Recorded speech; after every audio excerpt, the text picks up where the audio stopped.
सास का अखाड़ा बहू ने पछाड़ा। माँ जी, ये कैसे बना रही है शिमला मिर्च? नहीं नहीं नहीं, ऐसी कोई नहीं खाएगा। आप हटिए, मैं बनाती हूँ। कोई नहीं खाएगा? अरे तेरे मायके वालों के लिए नहीं बना रही हूँ, अपने पति, बेटे और बेटी के लिए बना रही हूँ। और वो लोग शिमला मिर्ची ऐसी ही पिछले कई सालों से खाते आ रहे हैं। बहू बहू हो ना, थोड़ा सोच समझ कर जबान खोला करो, समझी? माँ जी, फिर तो मैं यही कहूँगी कि आपको खाना बनाना आता ही नहीं। बहू शिमला मिर्च बना लेती है, लेकिन अपने अंदाज में। फिर खाने के टेबल पर, ये सब्जी क्या बहू ने बनाई है? आज बहुत अलग लग रही है। भाभी, रंग तो बड़ा अच्छा दिख रहा है सब्जी का। अरे नहीं नहीं, मुझे तो माँ के हाथ वाली खानी थी। क्या है रीना, सब्जी माँ को ही बनाने दिया करो ना। सास, जिसे अब थोड़ा सा अपना पल्ला भारी दिख रहा होता है। अरे अब बेटा मेरा जमाना आ गया। ये घर कभी मेरे नाम से चलता था, लेकिन अब लग रहा है कि मेरा होना ना होना एक ही बराबर है। बहू तो पूरे घर के साथ रसोई में भी राज करना चाहती है। माँ जी, आप ही ने तो कहा था शादी के वक्त कि रानी बनाकर रखेंगी मुझे। तो देखिए, रानी का काम यही होता है ना, राज करना। अरे देख बहू, माना तू राज करना चाहती है, लेकिन भूल मत, पूरी रियासत अभी मेरी है। अरे कैसी बात कर रही हो तुम दोनों? और ये क्या तरीका होता है बहू से बात करने का? बेचारी अभी तो आई है, उसको आजादी भी नहीं दोगी क्या? तो वो इस घर को अपना घर कैसे समझेगी? देखिए पापा, माँ सही कह रही है। घर को अपना घर समझी, इसमें कोई बुरी बात नहीं है। लेकिन सिर्फ अपना और हमें पराया करने की कोशिश करे ना जी ना, ये सोच तो बिल्कुल अच्छी नहीं है। देख, तू छोटी है ना, छोटी की तरह रहा कर। हर बात पर बीच में ना बोला कर। क्यों? वो मेरी बेटी है तो मेरे तरफ से ही बोलेगी ना। माँ जी, ये तरफ क्या होता है? हाँ, वो मेरी बहन नहीं है क्या? मैं मानती हूँ कि आज मैंने सब्जी बना दी, लेकिन थोड़ा खाने में बदलाव करना हम स्त्रियां भी तो जानती हैं और चाहती भी हैं। तो इसका मतलब ये तो नहीं कि घर के खाने की कोई वैल्यू ही नहीं है। देख, मैं कोई बहस नहीं करना चाहती, जाओ खाना खा लो।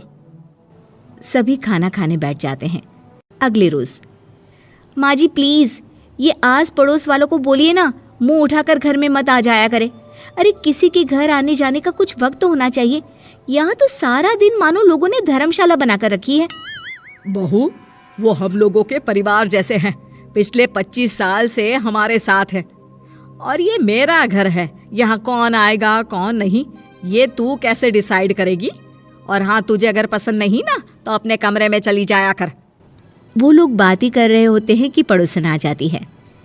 अरे बहन, हम लोगों ने जागरण रखा है माता का आज रात, सुबह का भंडारा भी, तो बहू रानी को लेकर आना। आना हाँ बिटिया? अच्छा चलती हूँ, और घरों में भी निमंत्रण देना है। अरे हाँ हाँ, हम जरूर आ जाएंगे। वैसे किस किस को बुला रही हूँ? वो तुम्हारी ननद और भाभी भी आ रहे हैं क्या? माँ, क्या आप इनके पूरे खानदान को जानती हैं? अरे भाभी ने ही तो मेरी ननद की शादी की पूरी तैयारियां कराई थी, और मेरे मायके में भी पापा की मौत के बाद वहाँ रहकर इन्होंने ही मुझे संभाला था। इतना तो कोई किसी के लिए नहीं करता। अच्छा, मैं ना फल दे जाऊंगी, काट देना भाभी, मैं दूसरे काम पूरे कर लूंगी। मेरी तो तबीयत खराब है माँ जी, आप ही काट देना सारे फल। मैं रात का खाना भिजवा दूंगी, परेशान ना होना। हाँ? अरे नहीं नहीं, हम लोग बना लेंगे, 4 लोगों का खाना तो बनाना है। अरे नहीं नहीं, आप फल पर लग जाओगी, और बहू की तबीयत भी ठीक नहीं, खाना मैं ही भिजवा दूंगी। पड़ोसन चली जाती है और सास बहू की तरफ देखती है। देखा, जिसे तू धर्मशाला बोल रही थी वो कितने अपने हैं। हाँ माँ जी, आप उनका काम कर रही हैं, उनके जागरण का प्रसाद तैयार कर रही हैं, तो वो क्या इतना भी नहीं करेंगे आपके लिए? ओहो, तुझसे बहस क्या करना बहू। तभी बहू की माँ आ जाती है। अरे बहन जी, बेटी से मिलने का मन किया तो बिना बताए ही आ गई, बुरा न मानना। ये मत समझना कि ये मेरा घर नहीं, कोई धर्मशाला है। अच्छा अच्छा, तो ये घर पर आए मेहमानों को घर नहीं धर्मशाला वाला समझाने वाली आप ही हैं। वैसे आपको खुशी होगी कि आपकी बेटी के संस्कार भी ऐसे ही हैं। अरे माँ, किन बातों को सुन रही हो? आओ अंदर आ जाओ माँ। माँ बेटी के साथ अंदर आती है तो उसे अचार की महक आती है। हाय रे, कितनी अच्छी महक है। क्या बनाया है बहन जी? अचार बनाया है। आपकी बेटी बोल रही थी कि आप लोग कुछ अलग तरीके से बनाते हैं। मैं तो बस ऐसे ही। हम लोगों के घर पर तो अचार टिकता ही नहीं है। अरे आता ही किसे है अचार बनाना? लेकिन जैसे ही बेटी माँ को कमरे में ले जाती है, क्या है माँ, क्यों आ गई यहाँ पर? बताकर तो आना चाहिए।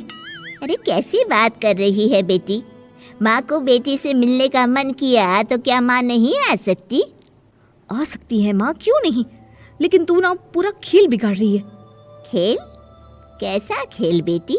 मुझे भी तो बता देती तो मैं भी खेल लेती। माँ, जब से शादी करके इस घर में आई हूँ ना, सासू माँ ने मेरा घर का रट लगा कर रखा है। अब मैं ये बताना चाहती हूँ कि यहाँ मैं आ गई हूँ। कोई भी चीज़ जो पहले होती थी वो ठीक नहीं थी, तो मैं उसे परफेक्ट करूँगी। अच्छा, यानी बात सिंहासन की है कि पहली रानी को उतारना है। हाँ माँ, तुम्हें जो समझना है समझो, लेकिन बात तो यही है। पर बेटा वो... बेटी कुछ नहीं समझती और दरवाज़ा खोलकर बाहर चली जाती है। माँ, जो कि एक अच्छी औरत होती है, बेटी को समझाने की कोशिश तो करती है। बाहर सास के सामने माँ कहती है, अरे बहन जी, आप चलिए ना मेरे साथ मेरे घर, बहू का मायका भी देख लीजिए। अरे नहीं नहीं बहन जी, आप ही रुकिए हम लोगों के पास। शाम को जागरण है, वहाँ ले चलेंगे। उसी का प्रसाद तैयार कर रही हूँ। अच्छा, हमें भी तो सिखा दीजिए कैसे तैयार करते हैं। अरे कैसी बात कर रही हो माँ, कितने जागरण करवा चुकी हो तुम? देख बेटी, एक बात गांठ बांध ले, हर बेटी माँ के घर जो होता है वो देखती है, लेकिन सीखती वो सास के पास ही है।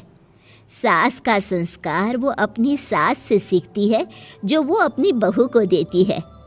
तो बेटी, यहाँ के रीति रिवाज, रहन सहन, बोली भाषा अपनी है, जिसे तुझे ना सिर्फ फॉलो करना है बल्कि सीखना भी है। और जहाँ तक सवाल है पूरे घर की रानी बनने का, तो जब तक तेरी सास महारानी है, तू रानी ही तो रहेगी। क्यों बेटा? बहू माँ की बात समझ जाती है और सास भी बहू की माँ का मन ही मन शुक्रिया अदा करती है।